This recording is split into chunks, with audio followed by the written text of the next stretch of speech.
Hello बच्चों, let's see this question. The question says let a comma b comma c be any real number. Suppose that there are real number x comma y comma z, not all zero, such that x is equals to cy plus bz, y is equals to az plus cx and z is equals to bx plus ay. Then a square plus b square plus c square plus 2abc is equals to. So guys, यहाँ पर क्या है ना कि अपने को तीन equations given है, ठीक है, सिस्टम ऑफ इक्वेशंस गिवन है।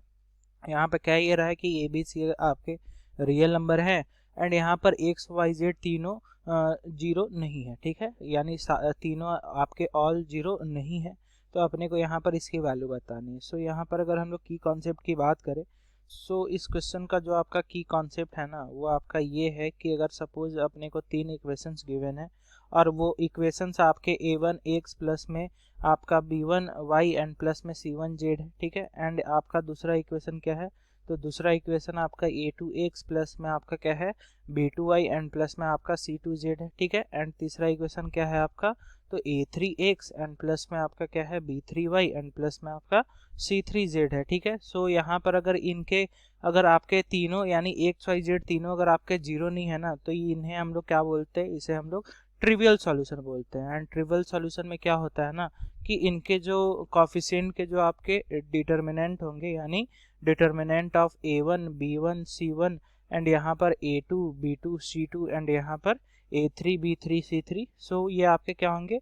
ये आपके जीरो के इक्वल होंगे, ठीक है। सो यहाँ पर अपने वाले जो इक्वेशंस गिवन है वहाँ पर इसके भी आपके क्या है कि यहाँ पर तीनों जीरो नहीं है, यानी इसके भी आपके ट्रिवियल सॉल्यूशन है। एंड ट्रिवियल सॉल्यूशन के केस में इनके डिटर्मिनेंट को हम लोग क्या करेंगे, सो जीरो करेंगे, ठीक है। तो इनके अगर हम लोग देखें तो अपना वाला इक्वेशन क्या हो जाएगा, एक इक्वेशन तो आपका देखे तो ये आपका x माइनस का cy एंड यहाँ पर क्या हो जाएगा माइनस का bz इक्वल टू में जीरो, तीनों को अगर एक साइड ले आए तो दूसरा इक्वेशन क्या हो जाएगा, तो दूसरा इक्वेशन देखे तो cx माइनस का y एंड प्लस में आपका az हो जाएगा।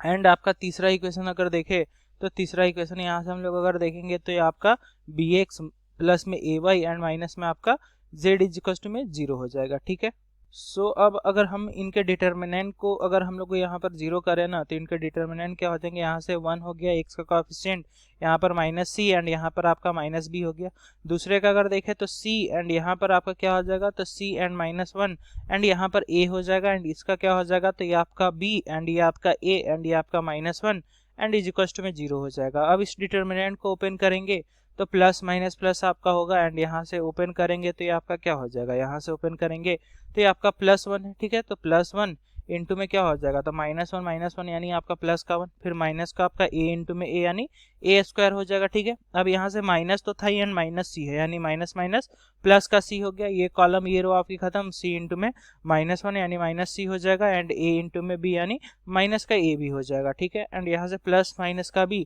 तो माइनस b हो जाएगा, इंटू में अगर देखेंगे तो ये कॉलम ये रो खत्म, c इंटू में a यानी ac हो गया एंड यहाँ से इसको आगे सॉल्व करें तो माइनस तो था ही एंड माइनस b यानी plus b is equal to में जीरो हो गया, ठीक है। अब इसको आगे फर्दर सॉल्व करेंगे तो हम लोग यहाँ से क्या देखेंगे कि ये आपका 1 माइनस का a स्क्वायर हो गया, ये आपका माइनस का c स्क्वायर, ये आपका माइनस का abc एंड यहाँ पर ये भी अगर हम लोग देखेंगे तो ये भी आपका माइनस का abc एंड माइनस का b square is equal to में जीरो हो गया। सो गाइज यहाँ से अगर हम लोग देखें, सो ये इतने पार्ट को हम लोग क्या करते हैं, राइट हैंड साइड अगर हम लोग भेज दें तो ये आपका a स्क्वायर हो जाएगा प्लस में b स्क्वायर प्लस में c स्क्वायर एंड प्लस में आपका क्या हो जाएगा 2abc एंड इसकी वैल्यू किसके इक्वल हो जाएगी, तो 1 के इक्वल हो जाएगी, ठीक है। और गाइज इसी की अपने को वैल्यू बतानी थी, यानी भाई ऑप्शन चेक करें, अपना option number D correct option है। And guys this is your final answer, hope you understood it well, thank you.